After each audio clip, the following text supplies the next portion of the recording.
Perusahaan kecantikan internasional Oriflame saat ini melakukan penjualan langsung di lebih dari 60 negara dan melibatkan lebih dari 3,6 juta konsultan independen. Penjualan tahunan perusahaan ini juga tidak main-main, 1,5 miliar euro atau sekitar 24 triliun rupiah. Apa yang membuat Oriflame bertahan dengan sistem penjualan langsung? Lalu apa rahasia di balik mengguritanya perusahaan ini? Kita akan temukan jawabannya lewat perbincangan dengan Magnus Brandstrom, CEO and President of Oriflame Holding, sekaligus menjabat sebagai Chairman of World Federation of Direct Selling Association.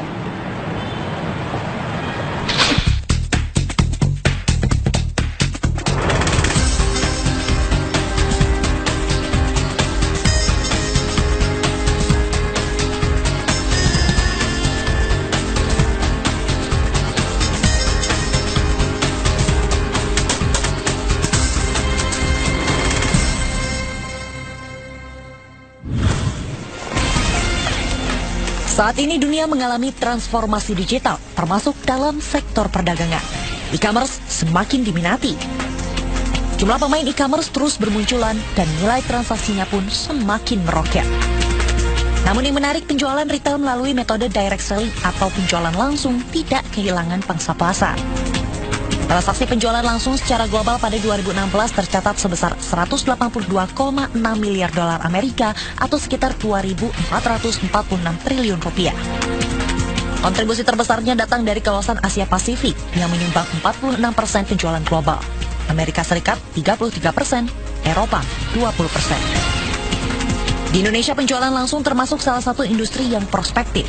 Dalam 4 tahun terakhir nilai transaksi tumbuh rata-rata sebesar 10%. Dan pada 2016 lalu mencapai 1,18 miliar dolar Amerika atau sekitar 15,75 triliun rupiah. Dari tahun 2016 kita menunjukkan kenaikan 10%. Sedangkan kita dari tahun 2013 sampai tahun 2016 kita adalah kedua terbesar di dunia. Setelah Kazakhstan, ya itu Kazakhstan nomor 1, kita yang nomor 2. Artinya ke depan proyeksinya masih sangat baik ya Pak? Proyeksinya masih sangat baik. Lebih lanjut, Coko menilai masa depan penjualan langsung sangat cerah karena metode ini bisa dilakukan oleh siapa saja. Pasar Indonesia juga terus berkembang, didukung sumber daya manusia yang besar. Mr. Magnus, thank you for having us. I would like to ask you several questions about direct selling since you are the chairman of World Federation of Direct Selling Association, right? Yes. Technology is always developing, and in the era of a boom e-commerce, you can buy almost everything from your smartphone, PC, and tablet. You don't have to move everywhere. You don't have to meet anyone. Just push several buttons and the product you want will be delivered to you. Yeah. In this era, how do you see the prospect of direct selling? Well, I think that you have to still decide what product to buy, because just because you can buy everything all the time from everyone doesn't mean you need everything from everyone all the time. You need something from someone. And how do you know what to buy? That's where direct selling comes on. So with your friends on social media, on your tablets, you will get recommendations for what products to buy. For example, what mascara would you like to buy, or what skincare to buy. And the ones that you trust the most are your friends. So therefore, direct selling will also play an important role tomorrow, because recommendation is actually, besides price, the strongest driver for what to buy on the internet. Recommendation and social media. Yes. Is it like that? Yes. The future of direct selling. That's direct selling of tomorrow. Okay, but direct selling requires a physical meeting between at least 2 people, right? No, why? To get to deliver the product or the Well, service? if you imagine the following, that I am a direct seller, you're a customer, we know each other, and I tell you about our great skincare. I sign you up. So maybe we know each other for the first time. But I will sign you up as a customer. Okay. And you buy from my site. But the products will be sent from, for example, Oriflame directly to you. So you and I are communicating on Facebook or Instagram or whatever social media platform we're using to communicate. But the physical deliveries will be directly from the company to you and to me. So direct selling doesn't mean physical contact or physical meeting again. No more. Not in the future. That's the future of direct selling. I think that's the future of direct selling. Okay, so some people say that direct selling products are slightly more expensive than the non-direct selling products because you require physical meetings and some percentage of the price goes to the consultants. Is it true? No, I don't necessarily think so. I think that actually most direct selling companies provide an even more affordable product. The thing is to compare is what are the quality of the product.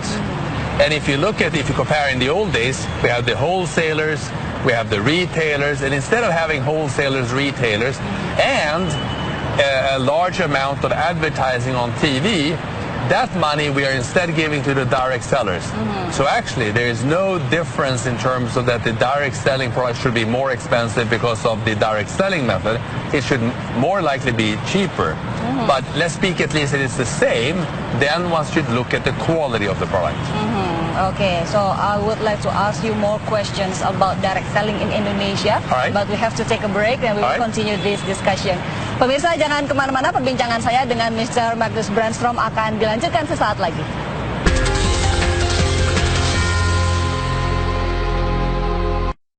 Didukung oleh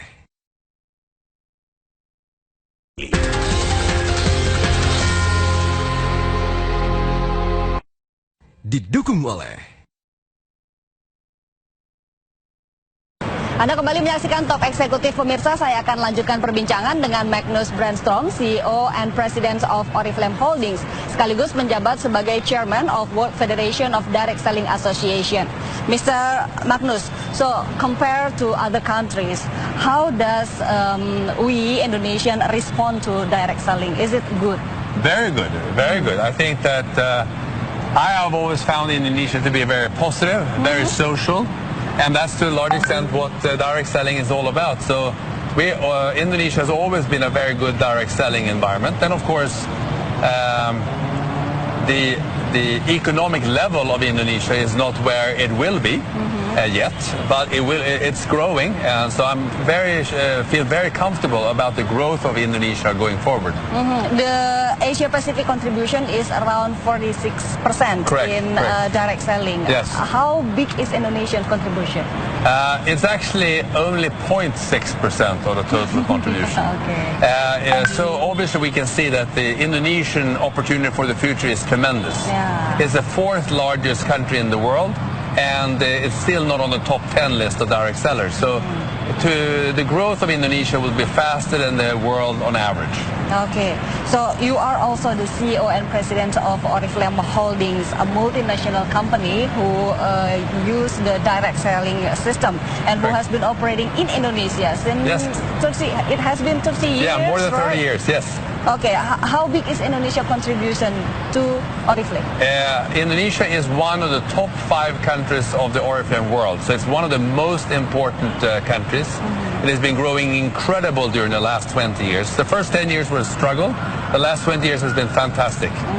And another years? It will be even better. Okay. So how do you see the future of direct selling in Indonesia, especially the Oriflame? The impressive thing about Indonesia is its millennials and the number of young people. In Oriflame we have a lot of young people, and they are very, very skilled in social media. Actually, I consider Indonesia to be the #1 country in the Oriflame world when it comes to usage of social media as a mean for selling, education and motivation. It is just fantastic to see these young, strong women using social media. They are the future of this country and of Oriflame. Can we be the engine of growth of direct selling? Absolutely. Absolutely. Absolutely. Okay. But I see that you have a production unit in Poland, China, what else? India, Russia and India. Will we see one here in Indonesia? Well, maybe. I think that there's a different fashion about production. And we have about 50% of all our products produced in-house, and we're happy with that because we don't want to have more because you want competition between your own factories and subcontractors. But as Indonesia grows, possibly, or very likely, they will also have production in Indonesia. Is it in the near future or still very far? It is not in the near future if we speak about this year or next year, but beyond that I would not like to answer. Okay, so Oriflame's annual selling is more than 1.5 billion euro. Yes. Compared to other direct selling companies globally. Yeah. Where is Oriflame? Is it in the top chart? We are around top 10. It's I don't remember if it's number 11 or 12 or what, but somewhere around number 10. So do you have target to bring Oriflame to the top chart? We want to be number 1. Yeah. What's the strategy? It's actually being in the countries which we believe in growth. We have now established ourselves in India, Indonesia, and China. These are the countries where we believe growth will come. And then, of course, Africa. So we geographically want to be in the countries where most of the growth. But then I also have to be humble. For us, it's not the most important to be number 1 in absolute terms. It is more to be number 1 in our attitude, to be better every day. Then if you are the best you are every day, then sooner or later you'll be number 1. Very ideal, yeah. That's the ideal. That's what you teach to your what you share to your consultant. Yes. Okay. Well, it's the same as we do with our kids. Try to be the best you are. Every day. Every day. Better every day. Okay, we will still continue our discussion, but another break. I have to take another break. Pemirsa, kami masih akan melanjutkan perbincangan dengan Magnus Brandstrom sesaat lagi. Tetaplah bersama kami.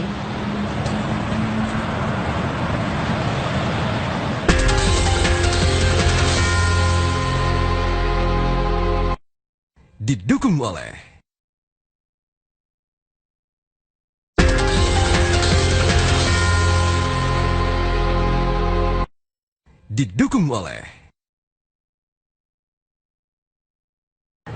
Terima kasih Anda masih bersama Top Eksekutif pemirsa, dan perbincangan kami akan dilanjutkan kembali. Mr. Brandstrom, in direct selling, Oriflame involves 3.6 million independent beauty consultant. So that's a lot, you know, how to maintain them and to keep their spirit to sell high. Well, it is like any other company. We have to provide great products. We have to provide news. And we have to obviously be relevant all the time. So it's like any other company, we have to come up with new products. We have to sell them at interesting prices and merchandising. We have to have various competitions. So it's a big machine to keep everyone interested in our company. But you also pamper your consultant with gifts, awards, or traveling awards. Of course. Where's the money from? Is it from the product selling?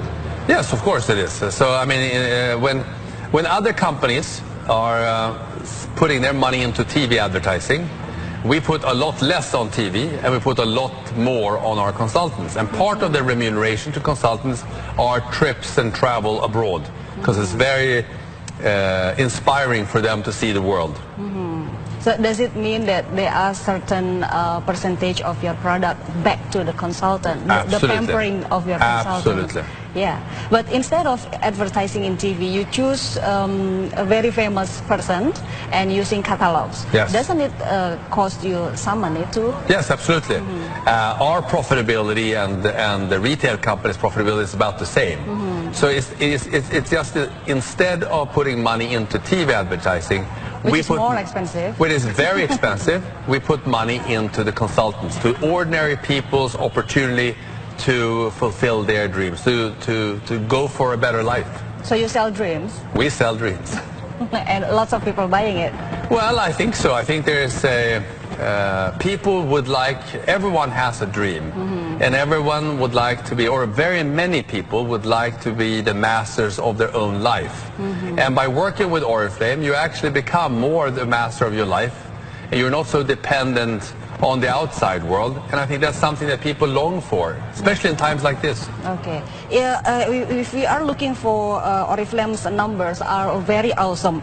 Annual sale more than 1.5 billion euro, 3.6 million independent consultants operate in more than 60 countries. This year or next year, what are your targets? Well, we are a long-term company, and we say that we want to improve every year. But we have a long-term financial target of improving in local currency in 10% top-level revenue and reaching a 15% profitability. And that is a 5-year target to over every year to do so. So we just have the target of improving every year, just to become a little bit better every day. In Indonesia, there are certain issues of halal label in cosmetics and food. How much you concerned about that? Well, it is something where Indonesian government and Indonesian people have decided they want to have a different labeling. And we have to be in Indonesia. We love to be in Indonesia, so we have to adapt to that legislation. We are absolutely comfortable with our products. They are completely halal, but the certification process is cumbersome. But we have to adapt, and it's in the process. In the process. We can trust that, yeah? Yes, absolutely. Okay. So it's been 12 years that you are acting as a CEO and the president of Oriflame Holdings. How's cosmetic and beauty product business changing within 12 years? Well, I think that what we're discussing in terms of the e-commerce, the whole world is changing. It used to be everyone was in a certain box, female beauty, male beauty, etc. Now it's more mixed, and it was also demographics were different. People at this age only use those type of products, and young people only use those products. Rich people use those products, and poor people use those. Now everything is a mixture, so it's in that sense much more interesting and much more diverse. Okay, thank you very much for your time, Mr. Magnus Brandstrom. Thank you very much. Pemirsa, demikian perbincangan saya dengan Magnus Brandstrom, CEO and President of Oriflame Holdings, sekaligus menjabat sebagai Chairman of World Federation of Direct Selling Association. Kita berjumpa dalam Top Eksekutif pekan depan.